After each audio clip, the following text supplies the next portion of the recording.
Hello everyone, welcome to last minute engineering. আজকে আমরা দেখব ডিজিটাল ইলেকট্রনিক্সের সাজেশন।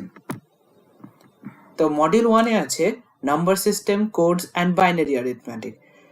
তো এখানে দেখতে পাচ্ছ ফার্স্ট কোশ্চেনটা আছে, তোমাকে একটা বাইনারি নাম্বার দেওয়া আছে আর সেটা তোমাকে ডেসিমালে কনভার্ট করতে হবে। তো দেখে নিই এটা কিভাবে করে। ধরে নাও একটা ছোট্ট ডেসিমাল নাম্বার, যেরকম 110.01।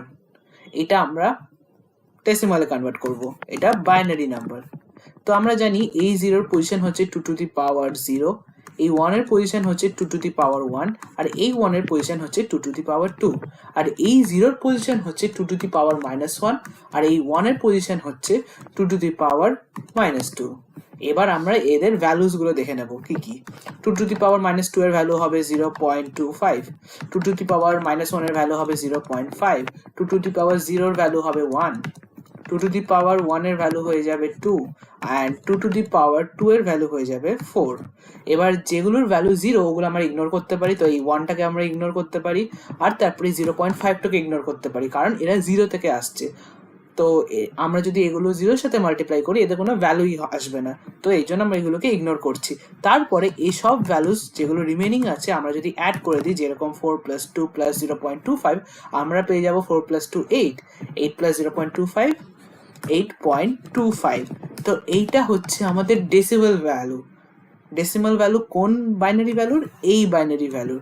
তো এই বাইনারি ভ্যালুর ইকুইভ্যালেন্ট ডেসিমাল নাম্বার হচ্ছে এইটা। তো আমরা এত ইজিলি ক্যালকুলেট করে নিতে পারি।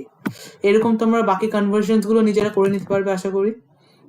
তারপরে তোমরা দেখে নেবে ওয়ান্স কমপ্লিমেন্ট, টুস কমপ্লিমেন্ট, তারপরে কিভাবে অ্যাড করে, সাবট্রাক্ট করে, খুবই ইজি টপিকস। তারপরে তোমরা এগুলো দেখে নেবে। তারপরে তোমরা দেখে নেবে যত গেটস আছে, XOR gate, AND gate, NAND gate, universal gates, সব এগুলো তোমরা ভালো মতো পড়ে নেবে। তারপরে লজিক অ্যান্ড বুলিয়ান অ্যালজেব্রা, যে গেটসগুলোর কথা বললাম এগুলো এখানে আছে, এদের সিম্বলস কি, এদেরকে কিভাবে ড্র করে, তারপরে কোন বুলিয়ান ভ্যালুর ইনপুটে কোন বুলিয়ান ভ্যালু আউটপুট দেয়, এগুলো সব দেখে নেবে। তারপরে min term, max term, don't care term, এগুলো ভালো মতো দেখে নেবে। তারপরে আছে combinational circuits. Combinational circuits basically এরকম একটা সার্কিট যেখানে কোনো মেমোরি এলিমেন্ট নেই, তো আমরা স্পেসিফিক কিছু ইনপুট দিই আর স্পেসিফিক কিছু আউটপুট পাই, ব্যাস, দ্যাটস ইট।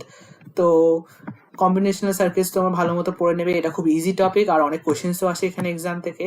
তারপরে আছে সিকোয়েন্সিয়াল সার্কিটস। সিকোয়েন্সিয়াল সার্কিটসে বেসিক্যালি একটা মেমোরি এলিমেন্ট থাকবে। মেমোরি এলিমেন্ট মানে কি?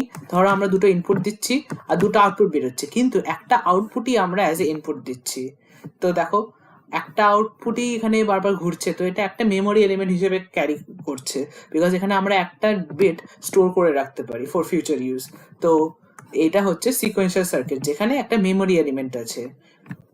তো সিকোয়েন্সিয়াল সার্কিটসটা তোমরা দেখে নেবে, এটা একটু ডিফিকাল্ট হতে পারে কিন্তু ভালো মতো কোয়েশ্চেন্স আসে এখান থেকে, বিকজ এক্সামিনার জানে টাফ কোয়েশ্চেন্স লোকে ছেড়ে যাবে, তো এখান থেকে ভালো মতো কোয়েশ্চেন্স ওরা করবে, তো তোমরা এটা দেখে যাবে ভালো নাম্বার পাওয়ার জন্য। তারপর আছে মডিউল 4 এডিসি ডিএসি, এটা তোমরা দেখে যাবে। তারপর আছে শর্ট অ্যান্সার টাইপ কোয়েশ্চেন্স। আর দেখো এটা হলো পিওয়াইকিউস, আর বারবার বলছি পিওয়াইকিউস কিন্তু ইম্পর্টেন্ট। তোমরা যদি পিওয়াইকিউস করে যাও দেখবে অনেক কোয়েশ্চেন্স কমন পাবে, তো এই পিওয়াইকিউস গুলো একদম ছেড়ে যাবে না, এগুলো সব কটা ভালো মতো করে যাবে। তারপরে আছে ফাইনালি অসিলেটার্স, এখানে বেশি কোয়েশ্চেন্স নেই, তো এগুলো সব কটা দেখে যাবে। আর তোমরা যদি এই সাজেশনটা নিতে চাও তাহলে চলে যাবে লাস্ট মিনিট ইঞ্জিনিয়ারিং এর ওয়েবসাইটে, এইখানে প্রিমিয়াম পিডিএফস এ গিয়ে ক্লিক করলেই তোমরা দেখতে পাবে ডিজিটাল ইলেকট্রনিক্স এর সাজেশন। এখানে গিয়ে ভিউ পিডিএফ করবে, এখানে তোমরা প্রাইস দেখতে পাচ্ছ, আর এখানে একটা ডেমো আছে। তোমরা যদি এটা পারচেস করতে চাও এখানে সাইন আপ করে পারচেস করে নেবে, আর পুরো পিডিএফটা আনলক হয়ে যাবে। So that is it for today. Thank you so much for watching this video. ভালো মতো পড়াশোনা করো, দেখা হচ্ছে অন্য একটা ভিডিওতে।